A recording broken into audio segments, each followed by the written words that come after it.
All right. Hi, everybody. Welcome back to another episode of Exo Succeed. This is Gearface. I am joined today for definitely the first time by Definitely. Poiman. Poiman is here. I've never spoken to him before about this character, Nope, not Sydney one and bit. Serena. No. Uh, the two of us didn't try to record this back in February, and the OBS ate the recording. None of that happened. Um, Full disclosure, that did happen. But Gearface, I hear you ask, if you already know the character, how will you do your one job on the show, which is to ask dumb questions? Well, don't worry, viewer. Uh, I don't remember very much from February. I had COVID at the time. So this will be all new for me, and hopefully it'll be an authentic learning experience. Seriously though, Poiman, thank you so much for hopping on again. I'm really excited to be learning about Sydney and Serena again from you. Oh, you're getting two characters for the price of one. Yeah, two It characters, two lessons. This counts as 4 recordings at this point. it really does. Yeah, yeah. I mean, considering that frontside Sydney and Serena is one character, and exceedside Sydney and Serena is a completely different character. So really, if With you think about it, we're getting a lot of bang for our buck on each recording. Honestly, we're coming out ahead in terms of density of character per recording. So I feel like this is fine. Um, A couple quick disclaimers before we get started. Number one, we're going to be talking about playing to win on this show. That's not the only way you can play Exceed. You can play Exceed for fun. In fact, I encourage you to play for fun. In fact, if you are playing to win with Sydney and Serena, you might run into a little bit of difficulty because, as it turns out, Sydney and Serena have rotated out of competitive play. They are a Season 2 character. They're from over here, which means that you can't really play them in most tournaments anymore. That doesn't mean that the stuff that we are going to be teaching you is not relevant to just a kitchen table game or a legacy tournament or something.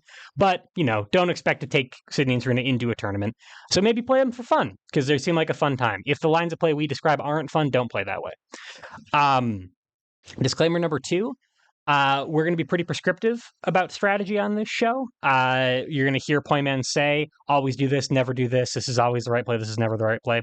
Obviously, always take that stuff with a grain of salt. Exceed is not a solved game. That said, if anything was going to be solved in Exceed, it was going to be Season 2. It's been in competitive play for a long time. People really know these characters. That doesn't mean that your lines of play have to be Poiman's line of play. These are the rules of Poiman's strategy with Sydney and Serena. They do not have to be yours. I encourage you to find your own lines of play. Tell us why we're wrong.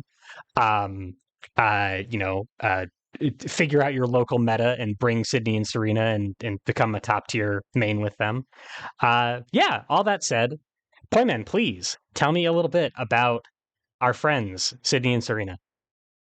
Well, first I wanna mention, you say that, oh, I'm going to say always do this, never do this. Full disclosure on my part, this is a character where you have to use every part of their kit. Right. Not in every single matchup, but if you're going to play to win with Sydney and Serena, at some point in time you're going to use an effect of theirs. Right. So thus, we're going to start out with the attack you should never use. Okay, sounds great. Notably, this is going to be pea shooter. Okay. So when starting out with the character, this is an attack that I recommend not using much because it is very niche as an attack. The biggest issue, it's 3 to 5. Yes, I know this character. 3 to 5, 1, 6. That's lying to you because Sydney and Serena don't. They don't range like a normal character. Okay. Yeah. So this 3 to 5 is not correct. No. And why is that? I think we've got. I think I do remember some character ability stuff. Do we want to go over that first?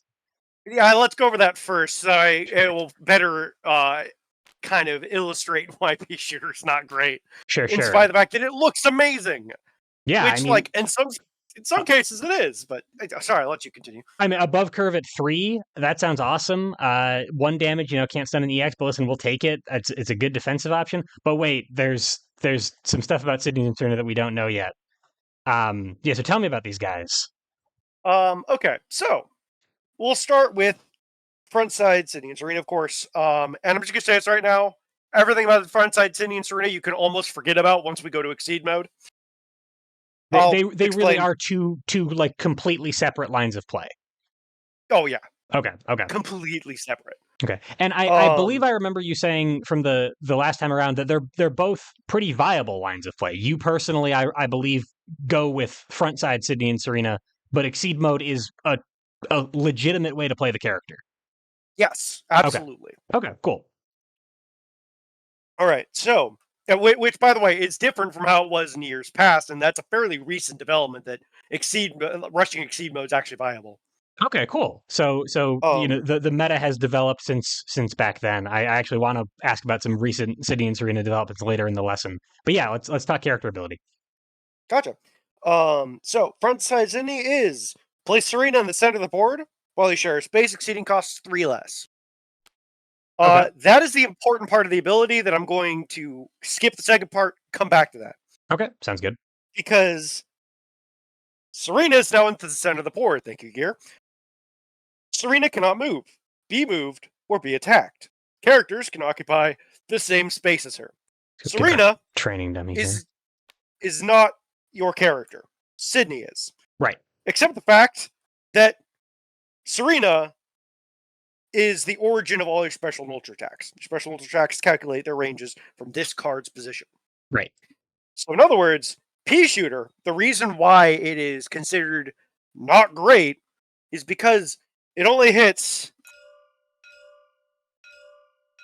those 4 spaces. Right.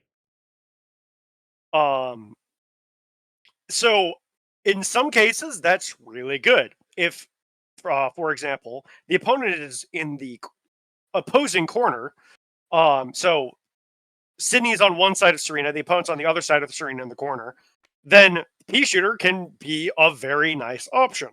Since, again, as Gear pointed out, is an above curve option. It's what I dub a light speed fireball, which is a above speed 5 fireball, right. because speed so sensitive in the fireball meta. And it just stuns out a lot of fast stuff. So it's really nice as a defensive option for range. The problem is when you get into melee range. This thing essentially functions kind of like a really bad cross. Because So if I'm here, for example. Right.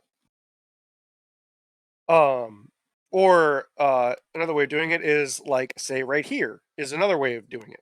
Right. At this point, Pea Shooter is below curve, but if it stuns your opponent because they played a mid speed, they get pulled up to 3 towards the source of the attack.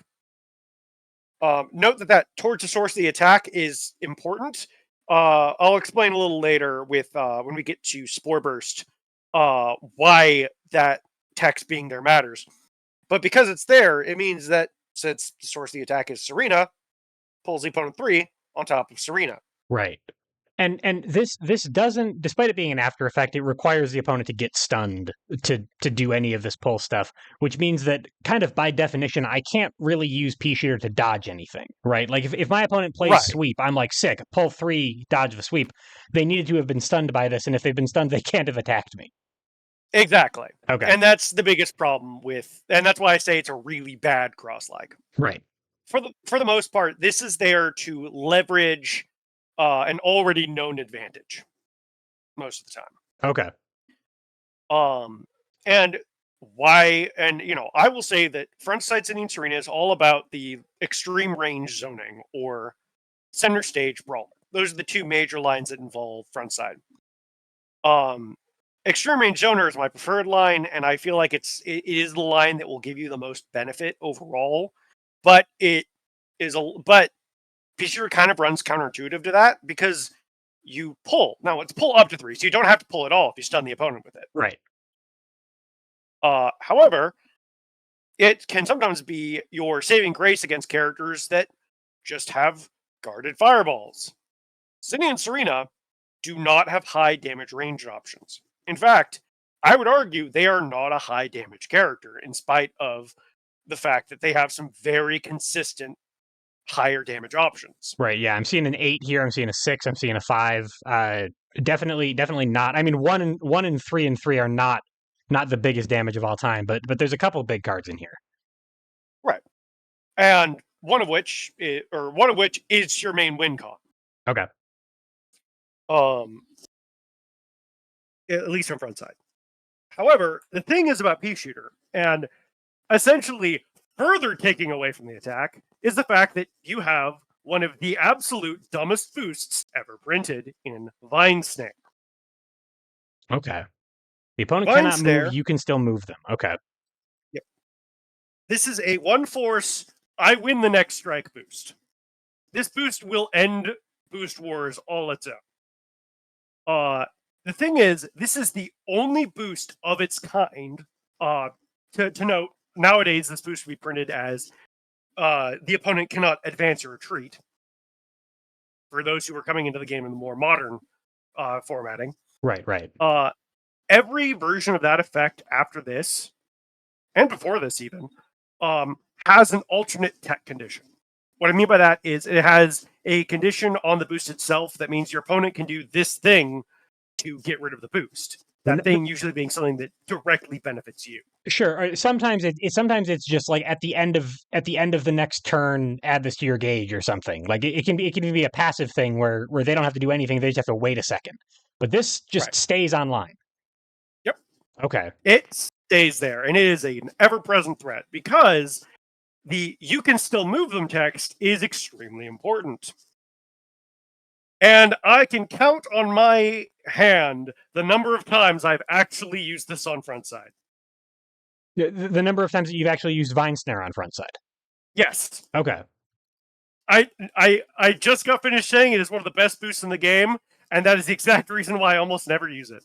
Mostly because due to how Sydney Serena's ranges work, and frankly how weird they are, this is best used in the center 3 spaces of the board. Okay. We'll get more into that a little later as we go over some more of the kit. But outside of that, it just means the opponent plays focus. Now, maybe that's what you want, but you are essentially paying 2 force for a pseudo reading that might not even work and might end up screwing you over. Right. But there's something about the exceed side that makes this boost just go crazy, or it's more that like your range bands work differently on exceed side that causes that to happen. The range bands actually work differently on exceed side. Okay. As I said, exceed is a different character. Right. Sure. Okay. So yeah, we'll go through and kind of evaluate the kit in terms of what Sydney and Serena frontside want to do, and then maybe we can do sort of an addendum on exceed side afterward. So exactly. Excuse me. So like we've got 2 characters, one of whom is Normal's Man. All of these cards over here are all going to be coming from Sydney.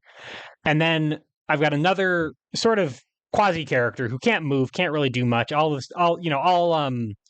My opponent is always trying to hit Sydney, but all of these are she's like an immobile puppet character. She's all the stuff is coming from her all the time. In terms of how that influences your play pattern, you said that one of the lines of play that you like is extreme range zoning, which is that just basically just basically keeping your opponent as far away from both you and Sydney, or I'm sorry, both you and Serena as possible.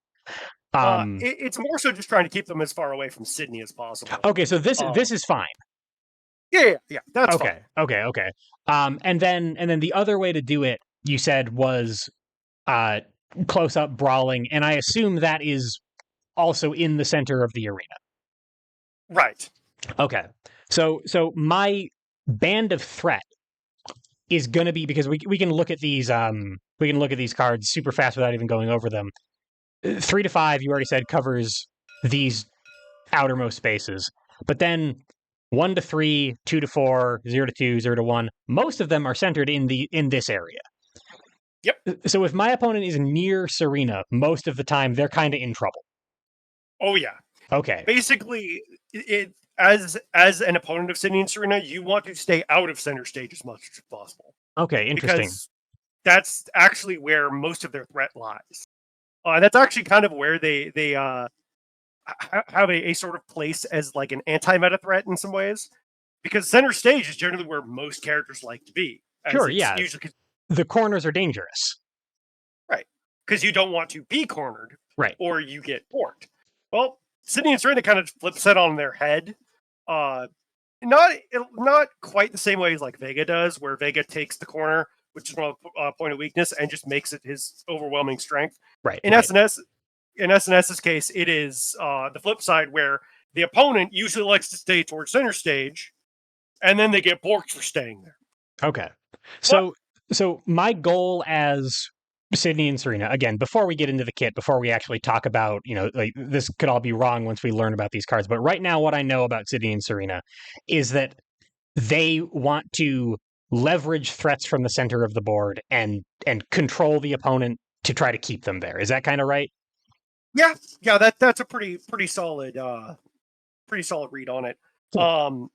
And like also that range 8 is still important, because even if you're not actively leveraging threats, your opponent still has to usually cross through center stage to get to you.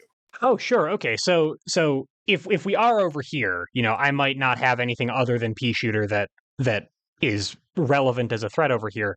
But at some point, like unless like Ryu's got a great ranged game, but he doesn't have a range 8 projectile. At some point, they've got to come over here, and now they're Yeah, in the danger zone. exactly. Gotcha. Okay. And you'll find out later that you can still be in grave danger at range 8. Okay. So even being far away from Serena isn't necessarily keeping you safe, but that is kind of like the tenet of the character is you are trying to control space and keep your opponent in your threat range. Right. That Okay. is pretty much exactly it. Okay. Sounds good. And unlike most characters where threat range is at a specific range, Sydney and Serena, their threat range is a specific part of the board. Sure. Yeah. It's not other characters, pretend this is Zangief. This is his threat range. But if Zangief moves, now this is his threat range. For Sydney and Serena, it's always kind of this center part of the board. Yep, you got it. Okay, I gotcha. And okay. No, please go ahead. Okay. Well, I was gonna kind of further on with the kit. Pea Shooter is a weird card because one of the strongest boosts in the game doesn't see much use on frontside. And then we get into Blossom Haze, which is a shape that normally wouldn't be great, but on Sydney and Serena is flipping fantastic. And that is the next card over here. Oops, that is tab. There it is. Blossom Haze. Right. This is 1/3, 3/5 after +3 armor. And I want to point out that this card normally would be an above curve option, or sorry, an on curve option rather, that trades evenly with sweep, which is pretty flipping good. But ultimately is more useful as like a faster mid speed to try and catch out other mid speeds or slows. In Sydney and Serena's case, this is an above curve option because it's a fast fireball. So if I'm because over here, it hits 1, 2, 3, 1, 2, 3. It hits everything, but it hits those 6 spaces. It doesn't hit the center of the board, right? Correct. Okay. A lot of times, with Sydney and Serena's shapes, I like to envision it with the center stage range and the corner range. So, for example, the center stage range of Pea Shooter is it's really 3 to 4 since there isn't actually a 5. There's no 5. There's nothing over here, right? Exactly. But 3 to 5 is still accurate. But in the case of corner range, it is range 1, 7, and 8. Right. Okay. So if I am hardcore zoning my opponent, it matters for if they're up close to me or if they're far away. So range calculates in 2 directions from Serena. Interesting. Okay. Yep. And this is kind of the same with Blossom Haze. Blossom Haze at center stage is range 1 to 3, but in corner it's range 1 to 3, 5 to 7. Right. It has a gap at 4. Okay. And that gap is notable, but you've got other things that are way scarier than this thing, even though this thing's already pretty scary all on its own. So This is a fast fire. Go well, for it. just having looked at these cards so far, my opponent's like, awesome, I'll stand on Serena. And Right. it turns out that that's a bad idea. Oh yeah. Okay. We'll find out more a little later why that's a terrible idea. Sure. Okay. Oh, Blossom Haze is a fairly low damage option, but it does have a +6 delta with the combination of its 3 power and 3 armor as an after effect. This means that if it outspeeds something, it's going to trade really well generally. Right. Now, if it gets outsped, it doesn't have any armor, so it gets stunned out pretty easily. But that means that this thing beats unguarded fireball, or generally will beat unguarded fireballs and trade well into both guarded mid speeds and slow fireballs. Okay, and this is specifically when we're talking about it in sort of like the ranged meta, where you called pea shooter kind of like a light speed fireball because Yeah. because 6 speed is really fast. Blossom Haze is just like regular fast for a fireball, right? Right. Okay, That's why I said fast fireball and high speed. Right. It's still going to do what a fast fireball usually does, which is stun out a mid speed fireball, but it's also going to just trade well into kind of every fireball, even if it's not stunning them out. Right. Okay. Which is why it's such a cracked ranged option. Right. Now for the speed curve, it's still pretty good because again, it's essentially an on curve range 3 option that actually that kind of mitigates a lot of the value that sweep has, which is, oh look, that 6 power is now 3 power. Right. Yeah, I mean, on curve trading evenly with sweep is not horrible, right? Like that's fine. Yeah. And I think for a very long time, people were like, "Oh, but it only does 3 damage. That's not that much." Yeah, but I don't take much back. Sure, right. It's super good, especially when you're trying to play survival with Sydney and Serena. Essentially, just lasting out your opponent's options until they run out of a particular option or certain options or whatnot, and then you start hitting back hard. Right. Okay. So in terms of how do I put this? So clearly at range, this is a very relevant threat that my opponent's got to deal with. In terms of being close up, if I'm here, it's okay. It's all right, right? Like in situations like this, it's a decent threat. Does that mean that if this trend continues, should I assume that Sydney tends to just want to stay away from his opponent as much as possible? So how do I ask this question? Because you mentioned extreme range zoning. So is it more important that Sydney is as far away from his opponent as possible, or that his opponent is within range of Serena? Like do I want this? Do I want this? Do I want this, right? And I know that there's different lines of play that would work for different things, but for at least Blossom Haze, it seems like I want to be farther away from them than this kind of on curve situation with Blossom Haze. I'd prefer to be doing it in fireball range, it sounds like. Yeah, you would prefer to be doing it in fireball range. Generally, so if Sydney is close to the opponent, you would want it to be in center stage. Really, the most important thing is where your opponent is more than where Sydney is. Okay, cool. Unless, so if the opponent so Sydney's in the corner and the opponent is right next to you, Sydney is panicking. Right, because really, I mean, short of pea shooter, which, as we said, is not great as a get off me option, you really don't have much going on out here. No, not really. Okay. Like Sydney, basically takes.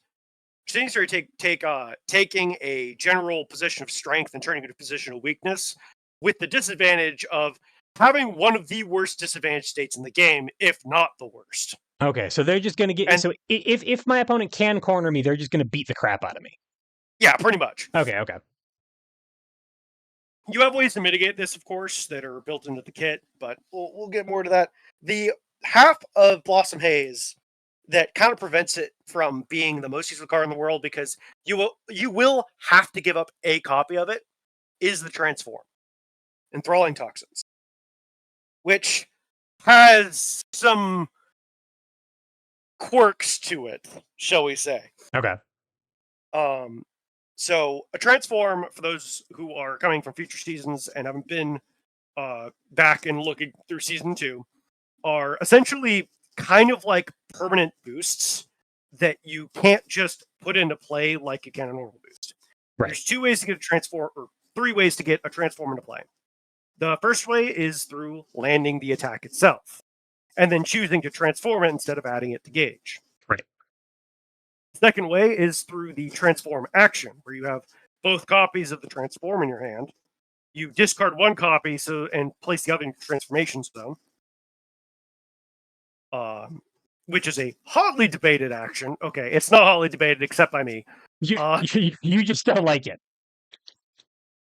No, I just don't think it's as good as people say it is. Okay. And is that Sydney and Serena specific that you don't really like EX transforms, or is that true of just season 2 Exceed in general, that you're not a big fan of it?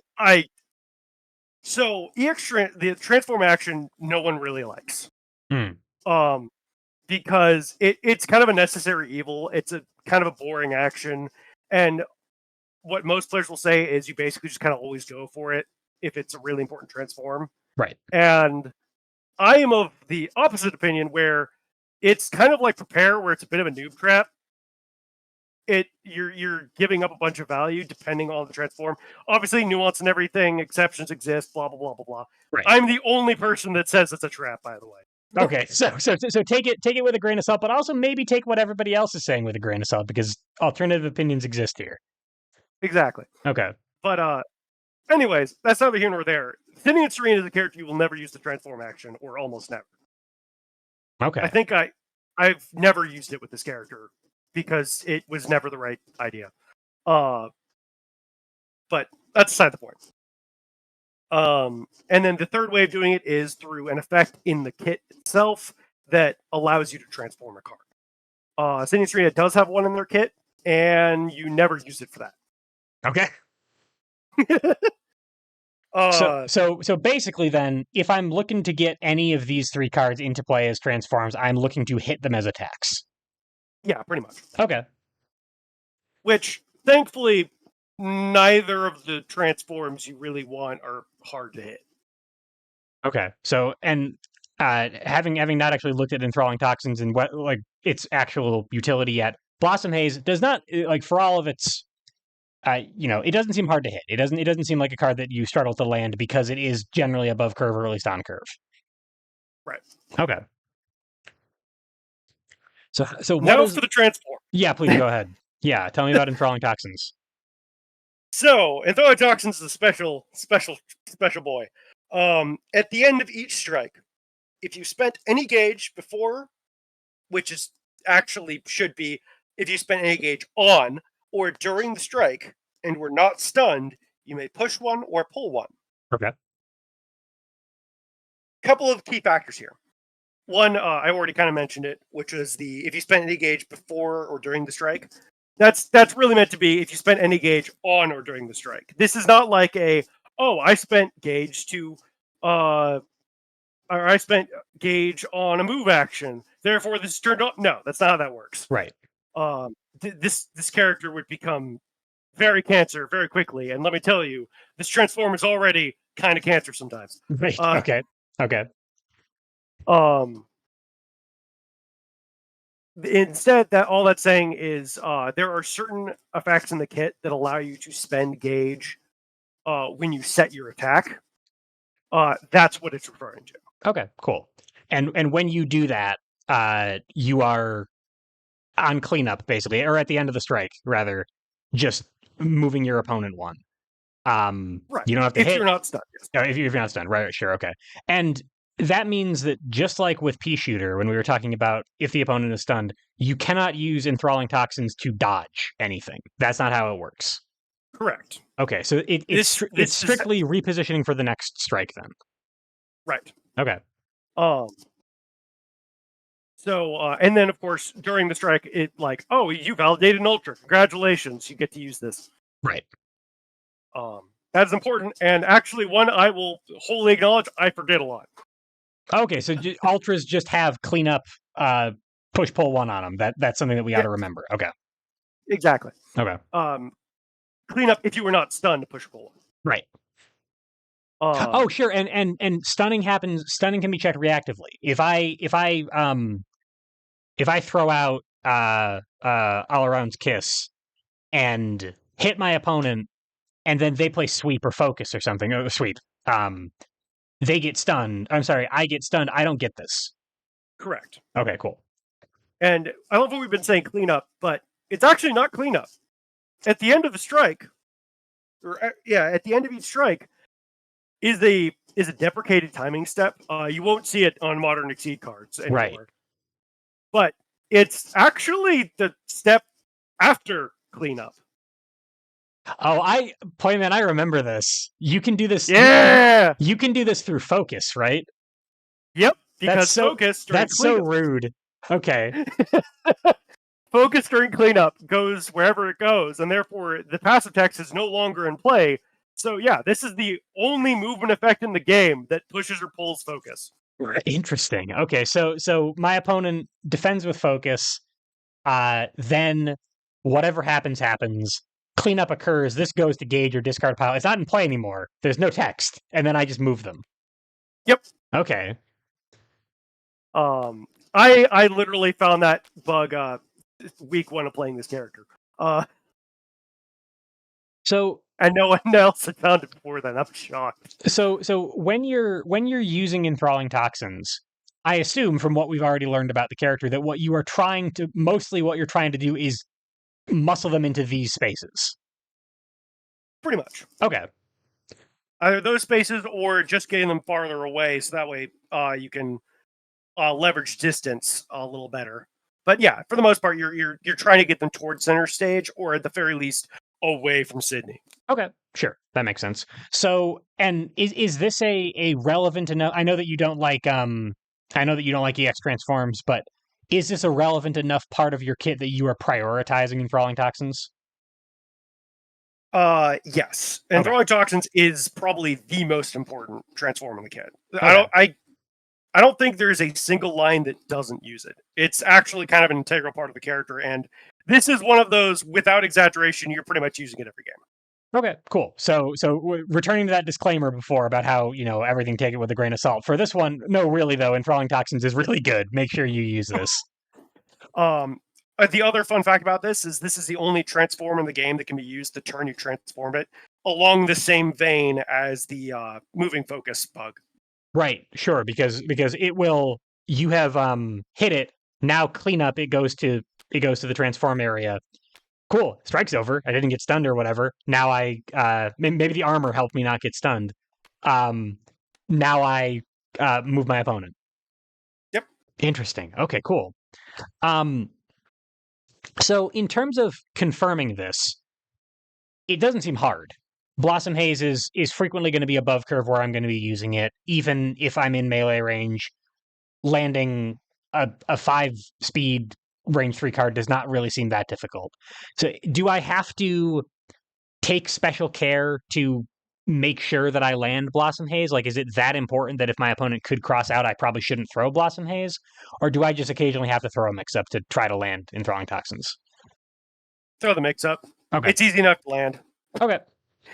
If the opponent crosses out, 9 times out of 10, that's good for you. Oh, sure, because you want to make range anyway. They'll if they've cornered you, they probably want to they will cross into center stage, which is scary for them.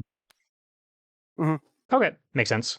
So if you lose a copy of Enthralling Toxins, it's no big deal. And while I say that this is the most important transform in the kit, and you're probably always going to go for it, they can still play without it. It's just much harder. Okay, sure. Also, another thing, this one was not discovered by me, and I'm shocked I never saw it sooner. One other little detail about this is the spent any gauge during the strike. This is actually worded the same way as Lucia's exceed mode, which Right. means, say you block a Sydney Serena, and you use gauge to pay for the force cost, that counts as spending gauge, even though it was for force. Sure. And odds are you're not getting stunned that strike, so your blocks push and pull all the time. Yep. Cool. Okay. Provided, So you spend at least one gauge. sure, yeah, but I mean, I've got this in play. I'm happy to do that probably. It's worth asking at this point, I think, because we might be talking about gauge more frequently from here on out. How is like how much is one gauge to Sydney and Serena? Do they Are they on a budget with their gauge, or is this the kind of thing that they can afford kind of all the time? That is a loaded question. Okay, So first things first, let's go over the second half of Sydney's frontside ability that right. I totally didn't forget about and was waiting to bring it up until now. Okay, As an action, you may spend one life to add the top card of your deck to your gauge. okay, So at any time on frontside, you can just pay a life to quick get a gauge. And let me tell you, I don't use this ability very often. They don't need this ability to get gauge. they can just get gauge anyway. Yes. Okay, so if and is that just through? Is that through? Do other things add things to gauge for them, or is Oh it yes. just like they have consistent attacks and they hit a lot? Um. It's mostly that they have other effects in the kit, but also the attacks thing. It's a mixture of the two. Okay, so However, they can absolutely overspend for stuff. okay, so they can generate a lot of gauge. That doesn't mean they're not on a budget, is what you're saying. Right. Okay, Like for example, I have had games where I have had up to 12 gauge before. that's a lot of gauge. At that point, you're moving on to your second or maybe your third row of it in your gauge areas. That's a lot of gauge. Okay, so other characters are like, man, 4 gauge. That sounds like a lot. You could conceivably get into double digit gauge with Sydney and Serena. Yes. Okay, cool. Now, how often that happens is actually quite rare. Right. And the reason is because oftentimes your gauge is also your primary force tool. Oh, So, sure, right. Yeah, you're spending it. You're doing stuff for your own economy. right. Okay, Like for example, say you are cornered and your opponent is right next to you. A lot of times I will spend gauge to use the move action to get out of there. right. That's a better use of my gauge than holding on to it for what? If you look at their ultras, both their ultras only cost 2 gauge. Sure. Okay. So the payout, even if I'm going for payouts, I have enough gauge that any given one that I'm trying to do is not going to set me back that much. I probably can just afford to be economical and spend gauges force occasionally. Right. Okay. Sure. Now, the reason why it is still a little bit on a budget is there are certain effects that do still spend gauge to gain that effect. And especially if a little sneak preview, having a lot of gauge is extremely important for exceeded mode for exceeded Serena. Okay. But we'll get to that. Okay. Sure. But on front side, especially, it's you keep the gauge around for their main payout option, which, while it only costs 2 gauge, having extra gauge never hurts. Okay. Sure. It's secretly a 4 gauge ultra. We're talking about Verdant Slaughter, right? Yeah, we're talking about Bird's Law. Okay. So yeah, and I'm seeing some not spending gauge effects, but for things that are counting how many cards I have in gauge. Yep. Okay, cool. All right. So as we get into that, we'll talk more about gauge stuff. But in general, I will be able to use enthralling toxins fairly regularly as this character. It sounds like. Oh yeah, it's gonna be pretty frequent that you'll be able to. Okay. Um, and then we move on to Venom Lash, the best card in the kit, or best worst card in the kit. I'm not Okay. sure which way. It is an important card, and it's terrible. Okay. So Venom Lash is 2 to 4, 3, 4. Hit, push, pull 1, then add the top card of your discard pile to your gauge. Oh look, gauge generation. Yeah, I was gonna say I should have waited literally 10 seconds to ask the question about gauge generation. We started to find some gauge pay or some gauge builders. Yep. Okay. This is one of your primary gauge builders. Whoopsies. It also is a terrible attack, to be honest. So this attack is what is generally referred to as a whip shape, which is a low power 2 to 4 speed that repositions the opponent. Right. On normal characters, this is really good because it usually allows zoners to get people to the right ranges. It allows people to just do a slight reposition, which will screw over some mid speeds, blah, blah, blah. But again, Sydney and Serena are not normal characters. Right. Sure. This is, for one thing, it's hitting here and here, right? Yep. Okay. So it whiffs on the center 3 spaces of the board. This is, of course, range 2 to 4 is the center range, and then the corner range is range 1 to 2, 6 to 8. Right. So, is it mostly just the awkward range that makes this such a bad card, or is it something more than that? It is, for the most part, the awkward range. Okay. It's a lot, like, especially as a corner tool, it's not great for a lot of reasons. One of the minor weaknesses is, of course, it is only 3 power, which sucks because it means that they just don't have the damage Right. to deal with the range stuff. This card does become good in some cases. Notably, this card's important because it's the only card in the kit that outright counters Spike. Okay. So pretty much, I mean, range 1 or sorry, range 2 or range 3 Spike is sensitive enough that a push or pull effect can make it whiff. Right. Okay. And in fact, it is the only card that has a combination of outspeeding and repositioning Spike. Everything else either outspeeds it but doesn't stun it, or gets stunned by it. Okay, so this is my Spike answer.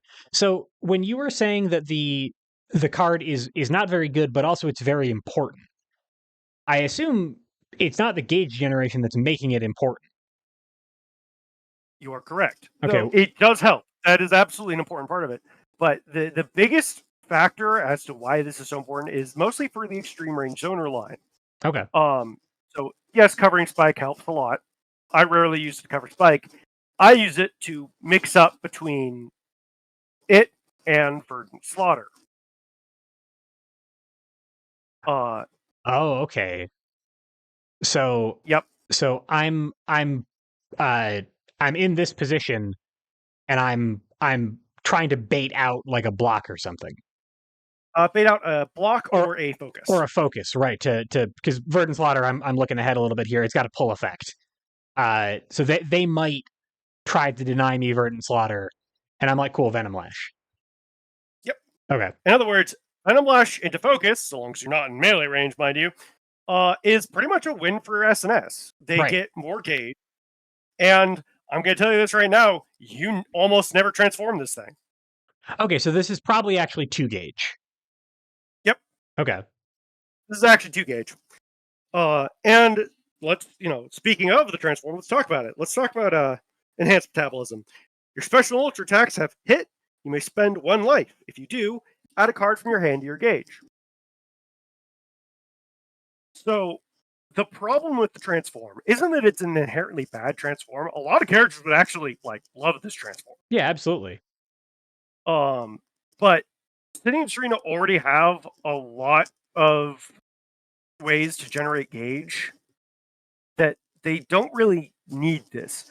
This is most useful if you're rushing the exceed mode line. Okay, so you need a lot of gauge now. when you're using this because stuff's going to be going to gauge anyway most of the time. Right. But you're just if you're using this, it's because you're looking to build faster than that. So at this point, we've talked about a gauge generating effect that you don't really use very often, and a gauge generating effect that you don't use very often, and you've still got 12 gauge as Sydney and Serena at some point in your Exceed career. Where does this Oh no, gauge? I absolutely use this for gauge generation, but Oh, it's just it's a side effect of what I use it for. oh, okay, okay. I'm sorry. Yeah, I'm sorry. The gauge the second gauge generation tool that you don't normally use is enhanced metabolism. You don't care about that. yeah, exactly. I don't care Okay, about enhanced metabolism. but No, sorry. even without crutching on enhanced metabolism and even without crutching on your character ability, you're still capable of generating a lot of gauge. Yep. Okay, And for the most part, that is actually because they have such consistent range bands. Weirdly enough, sure. for how weird their range is. In fact, ironically, I've found that their wild swings aren't actually terrible, which is the wildest thing I found out. Yeah, I mean none of them look like they would overlap, but it's about what space your opponent's on, not about where you are. Right. So that would make things look weird. Interesting. Okay. Now, for the other gauge generation tool, that is Yes. extremely important, and is probably the other most important card in your kit. That isn't the actual most important card in your kit. Spore Burst. Okay. This is a 0 to 2, 5206, hit push 3. If the opponent was pushed less than 3 spaces at the top card of your discard pile to your gauge. Okay. So This card I'm already does, seeing sweep stats on this. Two speed, yeah, six guard is very consistent. oh yeah. This thing is carrying so much weight in this kit. It is ridiculous. This is I was joking with someone one day about if we were to add a force special to Sydney and Serena, what it would be. It would be this card. Okay. So This is not. this is actually like a little bit like maybe a little bit undercosted.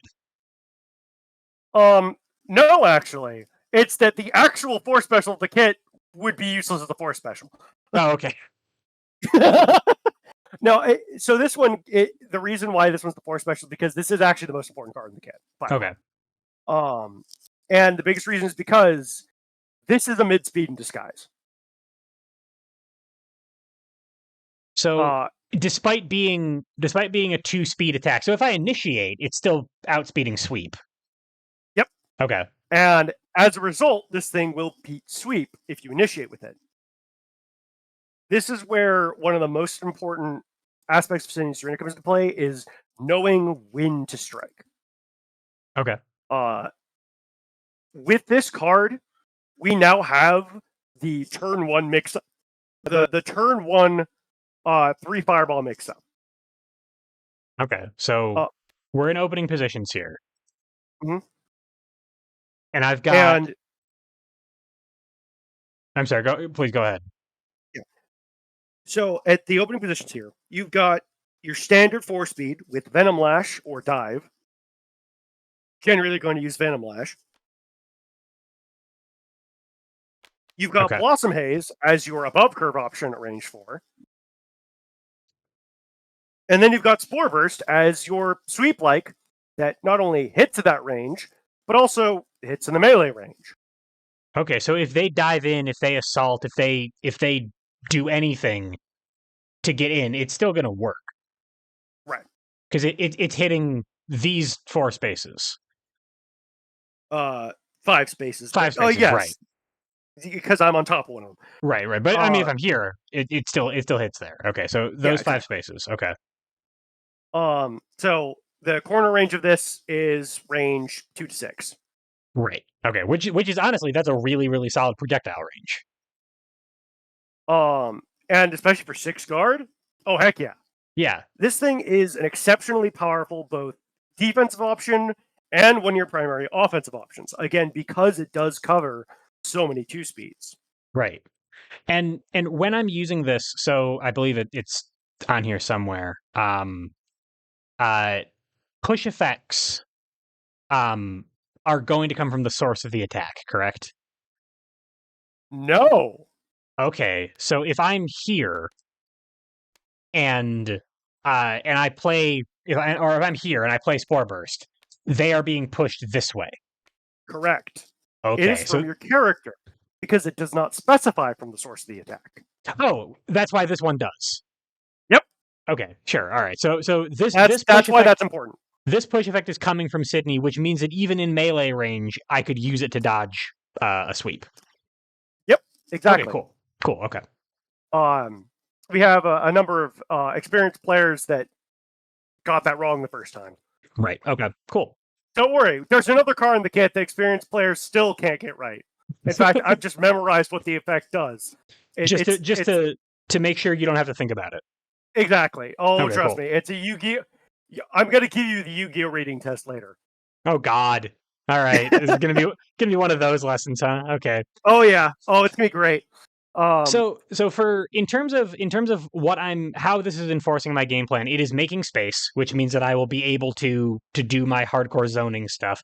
But also it's like it's generating gauge, but in order for it to generate gauge, it needs to be pushing less than 3 spaces, which means that it kind of already needs to be it's got to be something that I'm already doing at range. Is that correct? Yeah, Well, generally if you're going for that. Or you landed into a focus. Okay.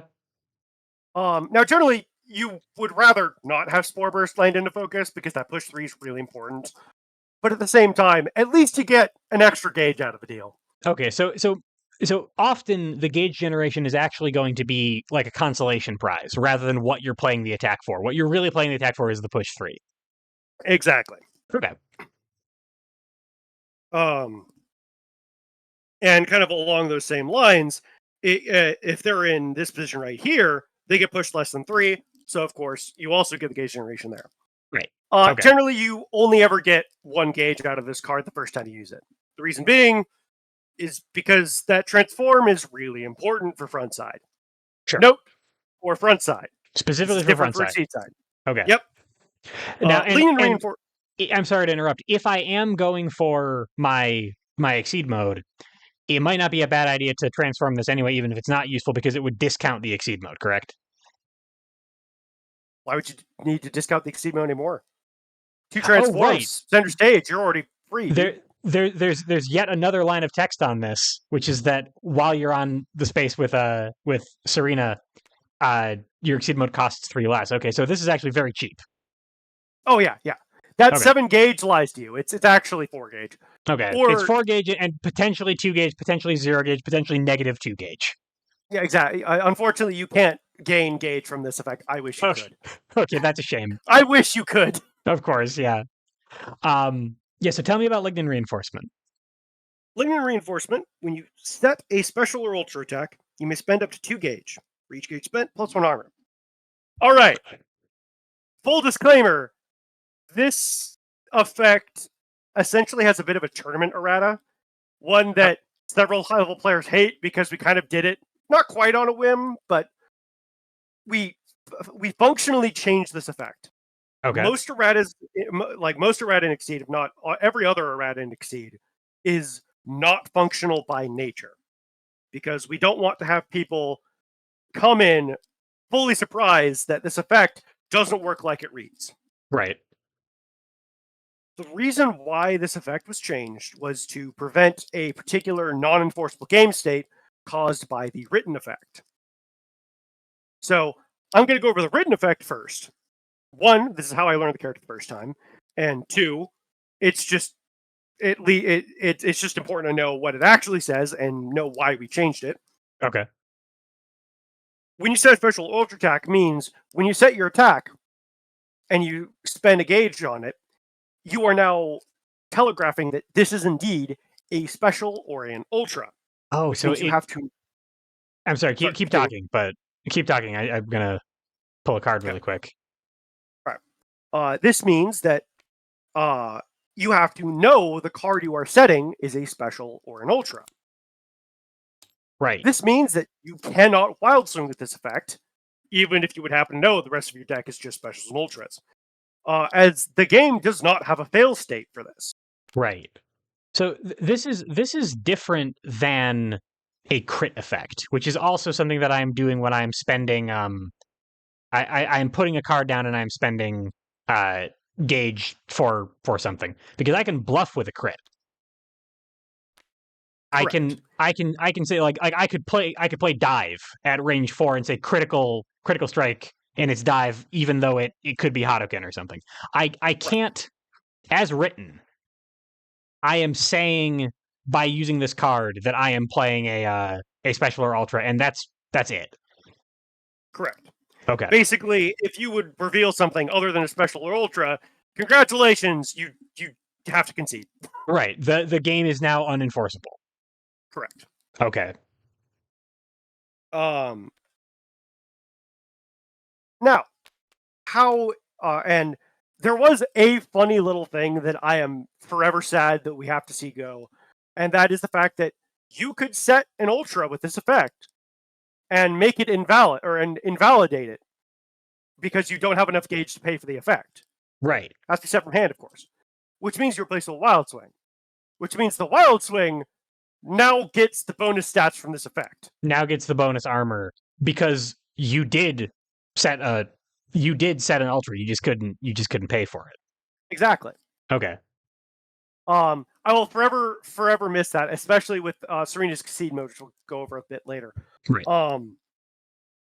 Nowadays, it essentially has been functionally errated to be when you set your attack, your specials and ultras, or you may spend 2 gauge. For each gauge spent, your specials and ultras gain the benefit. Okay, so I can effectively crit with this now. I can bluff sport, or I can bluff ligand reinforcement. Correct. Okay. You are now able to, it now functions similarly to crits. Whichever way you do it is perfectly fine. This character functions fine either way. Well, mostly. I do prefer the errata because it just makes the character feel more natural to play. Right. It's just a much smoother experience. Okay. But It's also functionally a buff, right? For the most part, other than that invalidate and ultra tech, being able to bluff this is will be relevant fairly often. Yes and no. It is a buff, absolutely, and I'm not denying it's a buff. Okay. You will rarely, if ever, bluff with ligand reinforcement. Okay. Fair enough. Its effect is just not. It doesn't change enough interactions to be worth it to bluff. Okay, so realistically, what I'm doing here is just upping my deltas and upping my trading value. Pretty much. Okay, but it's also though. This is something that would. This is an outlet for enthralling toxins. You got it, and that is actually why it's so important. Okay.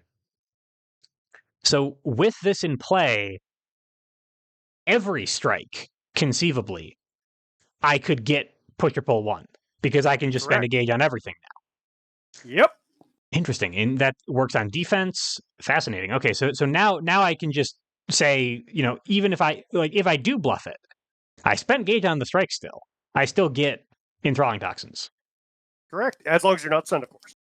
Right. Gotcha. Okay. Is this worth going for if I don't have enthralling toxins in play? I mean, for me, you might as well get it in play anyways. That way you have it in play for later. Okay. But even without enthralling toxins, you do still have other like Exceed mode. Like the reason why it's not important for Exceed mode is because Exceed mode already has printed on it basically this effect, except with +1 range, +1 power instead of right. Right. Which I already kind of spoiled what it was, but again, there's a bit more to the Exceed mode than that. We'll get to it. Yeah, sure. We can do the reveal later on. But this effect is one of those like really subtly good effects. That +1 to 2 armor can really help you out when you're just trying to increase your deltas and survive for long term. Okay. And it's also one of the reasons why you generate a bunch of gauge, but you're not necessarily not on a budget. Right. This is an expensive effect. It's, I mean, an armor and a push or pull one is very relevant, especially because the armor might help me not get stunned, which would keep my push or pull alive. Right. So I'll be building a lot of gauge and I'll be spending a lot of gauge, basically. Pretty much. Okay. Now, this is an effect that you pretty much only ever spend it when you need it. This is another reason why I say it's not really worth bluffing it. As if you bluff it and you screw it up, congratulations, you're now down a gauge, down life, and you have a problem. Right. Right. Okay. And so in terms of what I am using it on, so anything uh fast would benefit from armor because it increases trades into sweep and focus. But looking at these, like the cards that we've talked about so far, um excuse me, a +2 armor is not going to stop Venom Lash from getting stunned. Right? Like +2 Correct. armor is not enough to do that most of the time. Like the weakest attack in the game typically, and I mean, okay, short of Pea Shooter, which is also in this kit, typically is Grasp, right? Which is three power, which is more than 2 armor can keep from being stunned. So, am I mostly putting this on things that already have a little bit of guard on it? Yeah, generally. Okay, Generally, this is used to strengthen the defense of Spore Burst uh, or Blossom Haze, actually. right, As you because you have armor as an after. Okay, Yep, okay, because now you turn that +3 into a +5 armor. okay, I and it have and indeed armored through things before with this. and it's specifically for specials and ultras, which means that I can't make my sweep or my focus better in that way. Correct. Um, so mostly I'm using it for the other copy of Spore Burst and for Blossom Haze. Yep. Okay. And every now and then for the next card in the kit, Incredible segue. Choking Thorns, which is one of the most ridiculous cards in this game. It's range 0 to 1, so it hits the center 3 spaces of the board, or range 3 to 5 from corner range. Right. It is 6 power, speed 0, 2 armor, stun immunity. After, add the top card of your discard pile to your gauge. So I'll always get this after then because I can't be Yeah, stunned. Okay, cool. correct. Sick. Congratulations! Welcome to the card. Welcome to the gauge generator. Right. All right. So this will often be 2 gauge. It will always be 1 gauge. Yep. Okay. Cool. And you probably noticed this, but yes, this is a special with a delta of 8. Yeah, that's too high. I mean, like these are high delta cards. 8 is too many deltas for a special. Now just imagine paying 2 gauge to turn it into a 10 delta. 10 delta, sure. Yeah, now that's a pretty good ultra. Um, it is slow, I'm noticing. Is it hard to confirm that? It can be hard to confirm this one, yes. This is actually one of the payout options if you decide to use Vine Snare in the center space of the board. Oh, sure. Okay, so you keep them here. If they ever step here, and you're like, cool, on your turn, you just vine snare them, and then there's really not anything they can do. Yeah, they either have to tech it or accept the L. Right. Or Okay. have something that specifically dodges whatever range it is. Sure. And then you move in slightly because it would well actually no, it would calculate from Serena, so that doesn't help. Right. So are you throwing this as a mix up or are you doing it when it is 100% confirmed? You are throwing this as a mix-up, as pretty much it is one of the safest mix-ups because even if you lose, you still get some value. And yeah, you get gauge. You're probably not getting hit too hard. Yeah. Okay. The other aspect of it is this card is very hard to guarantee.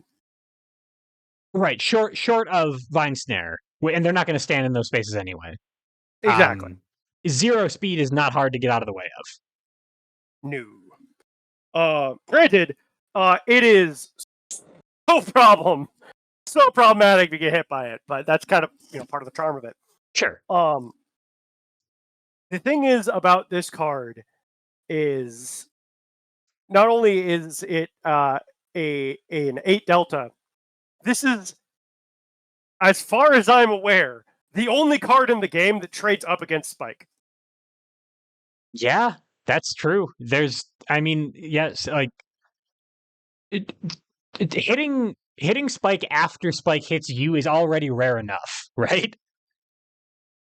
That doesn't happen. Exactly. That doesn't happen super often. Okay.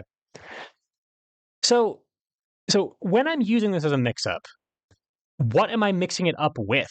Because if I so far what I've seen is if my opponent is in these spaces and I strike, they're like, okay, assault, a dive, anything to get out of the way of this, anything that moves me because this is too scary.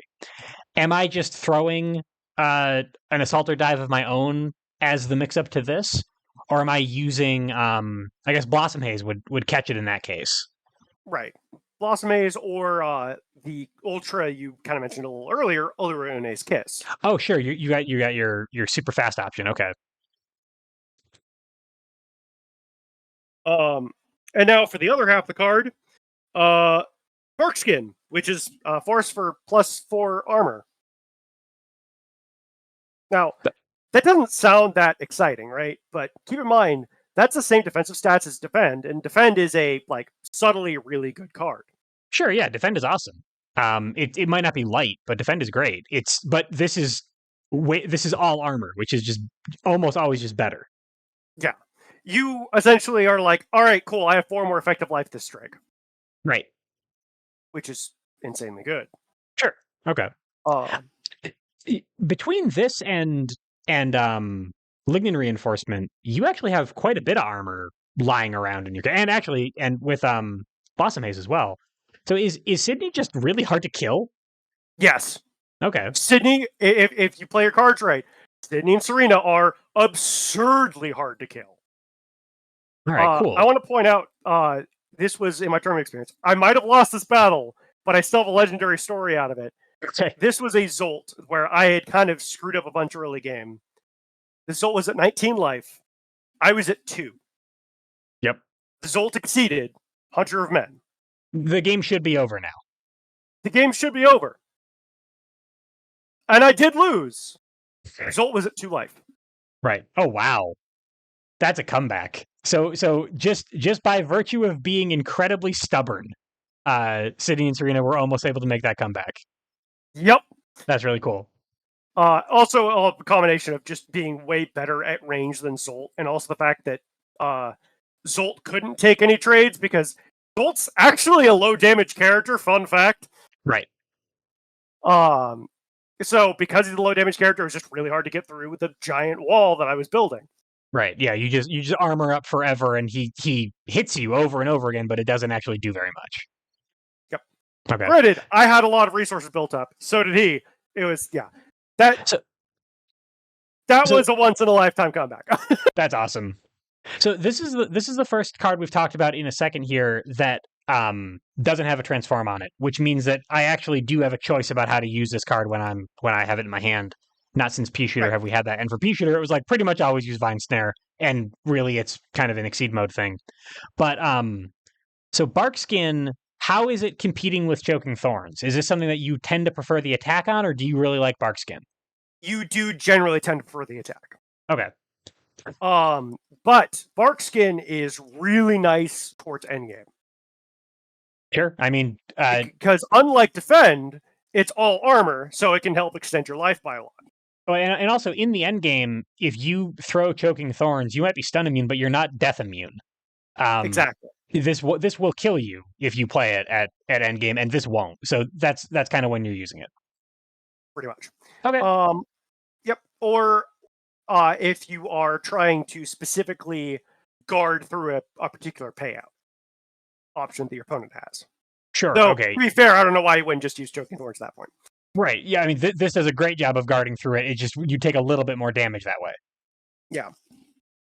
Okay. Cool. So keeping this alive as a mix-up threat seems very, very important. But when I need it, I have armor. Exactly. Okay. And also, just again, it is your most consistent gauge generation tool. Right. Yeah. It cannot not generate me gauge. I guess unless I don't have a discard pile, but right. And I've had that situation happen before. Right. It's probably going to generate me gauge. So that's Choking Thorns, one of the most stacked cards in the game. It's Okay. very silly. Now on to Sydney and Serena's secret sixth special. Okay. This is just this for some reason this just has a red border. We don't know why. Yeah. This Okay. is Allure's Kiss. It is a 2-gauge ultra that on hit refunds itself. Yeah, okay, so this is a 0-gauge ultra as long as you already have 2-gauge. Yeah. This is a 0-gauge ultra so long as you hit, which you should, because it's you 0 to 147. It's 7 speed, right. Yeah, this is gonna land no problem. Which speaking of which, this is also a secretly really dumb card, not only because of the mix-ups that it now enables, right? But also, I see the line between it and Choking Thorns. This seems these two cards on their own seem really scary. Oh yeah, oh it's great. But also, this thing is in melee range functionally an eye, because say you are right here. Congratulations, your opponent's at range 3. You're threatening speed 7 option. Right, and most eyes are not 4 power. Most eyes are 1 or even 0 power at base. This actually is enough to stun somebody. Oh yeah. Okay. Well, to be fair, it's essentially what most eyes end at. That's a really good point, actually. Okay, so once the character, and people who don't know, an eye is a 1 to 3 speed 7 card with low power. Most of the characters that have it have some kind of crazy power boost in their kit somewhere. For some bloody reason. Like, seriously, like, what is it? Like, why did we insist on giving eyes the ability to gain power throughout the game? Whose idea was this? We've learned so much since those days, Poiman. So I'm using this as a mix-up for Choking Thorns, as a really, really strong, it sounds like, defensive option in kind of scrapping melee or mid-range stuff. So it's kind of like it's kind of gonna do a lot of things for me. Is it also a thing where, because of how good a mix-up this is with Choking Thorns, is it easier to hit Choking Thorns when I have 2-gauge to threaten this? Yes. Okay. So as soon as this comes online, not only is it good, it also just makes Choking Thorns really good. Yep. Cool. Okay. As well as Spore Burst, as well as various slower normals, because again, lo and behold, you have a really above curve mix-up. Right, and you're probably going to be spending some time of the game not hardcore zoning your opponent. This is very reasonable. Yeah. Okay. To be fair, like I prefer the hardcore zoning aspect of it, but yeah, sometimes your deck just isn't, or you've already gone through too many of your specials. It's like, all right, I guess I need to go to the center stage and start punching this guy in the face with my white belt in karate. He's at least a red belt. Come on. I don't know, man. I think this dude's just a gardener. Put some respect on poor Sydney's name. He got some Steven Seagal DVDs. He does all his moves. So I noticed that we also kind of glossed over the hit effect on this card, which is it's an odd one. I don't see too many discard a card from your opponent's gauge effects. I know that refunding your gauge is awesome. How relevant is that? I have yet to find a use for it. Okay. Yeah, it's mostly just this is neat.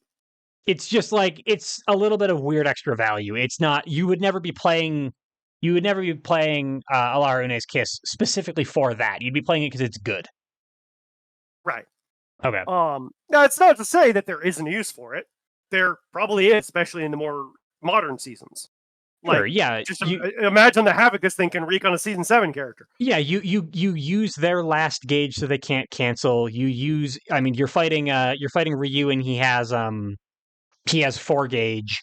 You get him down to 3 gauge now. He can't do Metsushori. You keep him from hitting a crucial like ultra breakpoint or something. But again, right. That's not why you're playing this card most of the time. Correct. Okay. You're playing this card because 7 speed good. Yeah, 7 speed good, especially at range 3+. Also, it's arguably better at its job, like arguably better at pea shooter's job than pea shooter is. Yeah, that's fair. Poor pea shooter. Poor pea shooter. I love. It doesn't. I mean, I was gonna say it doesn't cost any gauge, but kind of neither does this. That's rude. Exactly. Yeah. They literally went out of their way to make pea shooter just completely outclassed by Just, every other card. just literally worse. That's very funny. How about feed me? Tell me about this boost. Spend up to 3 life for each life spent. Add a card from your hand to your gauge. This is an okay boost. I like doing this on turn 1 just to immediately turn on some things, or later on in the game where I've spent a bunch of gauge, I need a bunch of it now. Right. It's essentially your frontside ability, but condensed into single action for 3 gauge. Right. It's also taking a lot of stuff from your hand though, which your ability isn't. Right. And So- you know, that is also fair. So it's a little bit more expensive than it looks. It's 3 life, but also kind of low key a lot of force to get stuff into gauge. Yep. Okay, interesting. And that's kind of the big reason why it is an okay boost. It's important to have in the kit for sure, but you're not going to be using it over the attack more. Okay. You're not going to be using it over the attack very often. That makes sense. You have enough other ways to generate gauge. You don't need it that bad. Pretty much. Okay. And how about Verdant Slaughter? All right. So I'm going to have you read this one. This is a 0 to 1, which means that it is sometimes it has the same range band as Alurun's Kiss, so it's actually kind of low key like a 3 to 5 sometimes. For each card in your gauge plus 1 guard. Before pull 1 toward the source of this attack, repeat this effect for each card in your gauge. Do not pull an opponent on Serena's space. It's a 0 to 1, 8/1 with 3 guard. That's a lot of numbers, Poiman. Oh, don't worry, it gets worse. Okay, I love to hear that it gets worse. So, but already what we're seeing is if I have enough gauge for it. So the for each card in your gauge is happening after I've validated. So it's 2 less. Right. But if I got a lot of gauge, this is pretty safe. Yeah. I like to think of this when validating or thinking about how much guard Verdant Slaughter is going to have. The number I use is n plus 1, which is essentially the amount of gauge I have plus 1 is the amount of guard the card will have. Because after the 2, I have -2, but also +3 gauge or +3 guard because of the printed guard on the attack. Okay, but also now pull 1 for each source of this attack. Let me do some quick math here. It's already hitting these spaces. If I have a little bit more gauge, this hits the entire board for 8 damage. Yep. Uh-oh. That sounds really bad. So you know that thing about the range 8 mix-up I was talking about earlier? Yep. Here it is. Yeah, okay, so the reason that we were talking about Venom Lash and giving it the time of day at all is because my opponent really, really, really does not want to get hit by Verdant Slaughter. And there's only like a few ways to avoid it at range. One of them being focus. Which is why like focus is an important thing to ration against Sydney and Serena, because you want to constantly threaten focus against them. Because you don't want them to have free reign over you. Right, yeah, it turns out that hitting for 8 is good, and you don't want to deal with it. So Venom Lash being something that can actually deal with, that can, cheaply be a mix-up option into Verdant Slaughter is actually pretty relevant. So same question, when you have a lot of gauge, Venom Lash is way more important in the same way that when you have 2 gauge, Choking Thorns is way better. Is that correct? Yeah. Okay, cool. Because if anything, if Venom Lash hits, that's +2 gauge most of the time. Right. So now you've just made Verdant Slaughter even harder to stun out. Oh, true. Okay, so not only is it, it's a mix-up option, it will get rid of the counter to the thing that I'm really trying to play, but it'll also make Verdant Slaughter just better and more consistent. Yep. Fun times. This is where that 12 gauge game I was talking about Yeah, that Verdant Slaughter I had guarded through a 12 power attack That's and hit that back for 8. that hit back for it. That's actually very funny. that is the true power of Verdant Slaughter. That's really good. So tell me I about Oh, also one more question. So do not pull an opponent on Serena's space. That also means that you can't pull it. So like that doesn't mean skip the space. It means stop at Serena. Correct? That means stop on Serena. Do not pull an opponent. Okay. Do not Because pull. It's not. Do not pull an opponent onto Serena's space. It's if the opponent is on Serena's space, do not pull them. correct. Got it. Is that the effect that people read incorrectly? Also that first pull effect. Pull one towards the source of this attack. That happens. That happens regardless. That happens no matter what. Yeah. Okay. So even if you only have 2 gauge, this actually really is a like here to here 2 to 6. Yep. Okay. All right. So it's a little bit easier to land than it looks like.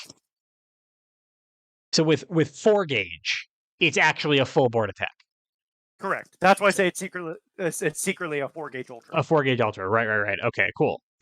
And like at that point, you don't really even need mix-up options other than to deal with focus or something like that, because what is going to dodge this? Exactly. Okay. Yeah, that's now, messed to be up. fair, oh yeah, no, it's great. This ultra is completely and utterly cracked. It's awesome. Now the mix-ups are still important to keep in mind though, because spike is still a factor. Sure. Yeah, and I mean, if you've only got 4 gauge, you are 1 speed 5 guard, which is not quite safe enough. Even sweep would mess you up. Right.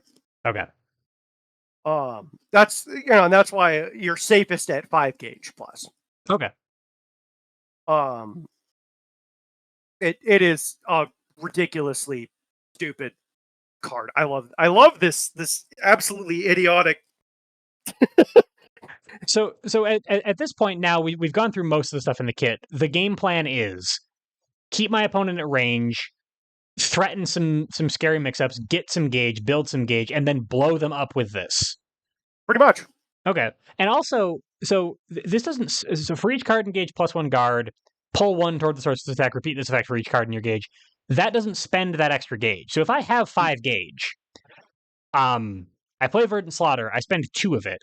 Verdant Slaughter goes to gauge. Then I play the other Verdant Slaughter. Yep. And it still is it still has 4 gauge to play with. Well, no. Correct. At that point, it would have it has 4 gauge to play with. It's still doing fine. That's really scary. Okay, so do it twice. Yep. This is where a lot of your power budget is. In other words, what about never EX this attack? It's never worth it. Sure. Yeah, you don't need to hit for 9 most of the time if you can hit for 8 twice. What about Sacrifice? Now, Sacrifice is legitimately a fantastic boost. Draw a card for each card in your gauge. Then you may spend 1 gauge. If you do, transform a card from your hand. Okay. This is a genuinely fantastic hand reload. And if you just cannot get that 1 transform, this can help you dig for it and also transform it. And it's probably going to be Blossom Haze. Probably. Right. I think I've used the transformer card from hand, the transform part of this effect, like twice. Okay. Just because it's not actually that hard to land this. Exactly. Okay, and you don't care too much about these 2. Right. Warburst is nice. I do care about it on front side for sure, but at the same time, it's also like I can play without it. I would rather not, but I can play without it. Right. Okay. But in fact, it was in Spore Burst that I used the effect on. Sure. In order to transform this. Okay. Yeah. Okay. I'm also noticing though, if I'm going to be, if I have enough gauge for this hand reload to be worth it, I have enough gauge to play a really, really, really good Verdant Slaughter. Correct. That seems like a hard case to make for Sapphire then. And that is the main reason why it doesn't see much use. Gotcha. It's not a bad effect. It's a fantastic effect. It just happens to be on Verdant Slaughter. Exactly. Okay, that's a shame. To be fair, I have lost games because I didn't play Sapphire before. Okay. Because you were addicted to Verdant Slaughter. I'm horrendously addicted to this card. But it's a problem. Yep. I gotta give you my fix, man. I gotta give you my fix. Get help, Poiman. But Sapphire is sometimes Verdant Slaughter is not the play because the opponent has too many counters to it, or you're just not gonna have anything after that. Right, sure. That it's not gonna win you the game, and if you don't have another plan in place, you're gonna die. Right. Okay, cool. So at this point, we've gone through everything in the kit, except notably, there's the Exceed side to consider. Before we talk about the Exceed side, I've got a couple of questions about what we've seen so far. For the zoning play that you're talking about, really, most of the stuff in my kit doesn't actually hit at extreme ranges. No, it does not. But enough of it does, and my opponent isn't going to have enough to do out here that they really are going to have to come in. So yeah. So the extreme range zoning or the extreme zoning plan is basically like, if my opponent gets to here, if I get to here against my opponent, I guess I can play pea shooter, but really I'm just kind of waiting for them to come into here so I can like the advantage of the zoning plan is that they have to walk through here, right? Right. They have to spend their resources to get in. Right. And during the time that they're spending resources is when you are at your most dangerous, because now they have to walk through this to get to you. Right. Okay. And then the brawling close up game plan, now it's kind of the same thing, except you're more vulnerable, but you also have normals. And that's kind of the trade-off I'm using, right? Yep, that's exactly what the trade-off is. Okay, you're more vulnerable, but you also have more mix-ups because now you can actually use the normals. Sure. Now I can mix up all of those slow normals that work with Alaron's Kiss, like all that stuff really only works if I'm nearby enough. Okay, so those are kind of the two separate lines of play for frontside Sydney. Before we get into the Exceed mode, all right, so because I am really, really bad when my opponent has me cornered, all that stuff, and because I'm hoping to use my specials and ultras as part of this zoning plan, are my normals mostly used as like a panic button, like, oh, now they've cornered me, now I have to deal with their stuff. My normals are going to be better at that than my specials? Or am I using my normals like more proactively as part of this game plan? Is are they more mitigation and worst case scenario stuff, or am I actually trying to land these sometimes? For the most part, it is more mitigation in the way you put it towards the end there. Though, to be fair, they are absolutely still used as part of the game plan. Cross, of course, used to create distance. Dive to get out of the corner without getting hit back in return, because dive is an important defensive mix-up, even in the corner. Yep, sure. So stuff like that is absolutely still there. And, obviously, the normal boosts are always relevant. Sure, yeah. I mean, you put stats on something, you backstep to make range, like you tech, you reading, you parry, all that stuff you're gonna use those things the same as another character, just really the same as another zoner. Right. Okay. Or, and again, since you have such consistent movement with, say, enthralling toxins, for example, inevitably, your opponent's going to be at range. There's nothing they can do about it. It's inevitable. Right, sure. Okay, so these are for when your opponent is aggressing into you and you need something to punch him with. And the boosts on them are Cool. If you have a guaranteed hit with Alaron's Kiss, awesome, fierce. You just make it a little bit stronger. Yep. Okay, that makes sense. Um, one last question. I think this one will be relevant to both frontside and exceed side. Your economy, obviously you got a lot of gauge. Obviously you can spend quite a bit of gauge for movement, for changing cards, for all that stuff. And that's going to be quite a bit of what your payout is because you generate so much gauge that you don't need that much to hit Verdant Slaughter. Um, in terms of like spending cards as force for the change cards action when they're not in your gauge, are there any of these that you're pretty happy to throw away? Or are they all kind of useful and you'd prefer to use your gauge for that? Any of the specials I would throw away. You're talking specifically about specials, not ultra, or specials, not normals, right? Yeah. So I mean, normals too. Honestly, like if normals are where your force is coming from, that's fine too. Just wondering about like before stuff has hit your gauge, what are you comfortable with? To kind of funnel towards your economy. I'm fine dumping. Ironically, despite how important it is, I'm fine dumping Venom Lash. I'm fine dumping P-Shooter. Okay, sure. Those are the two major ones. Generally, I do not like spending Blossom Haze or Spore Burst or what's it called?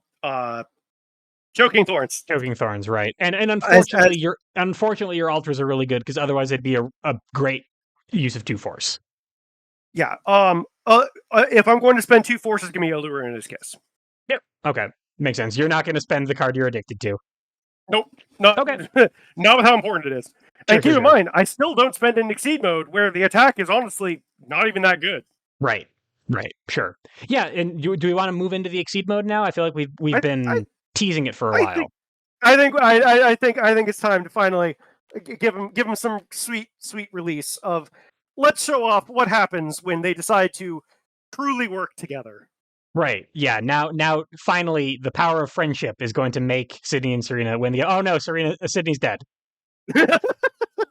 Oh no. All right. So Well, now they truly are one.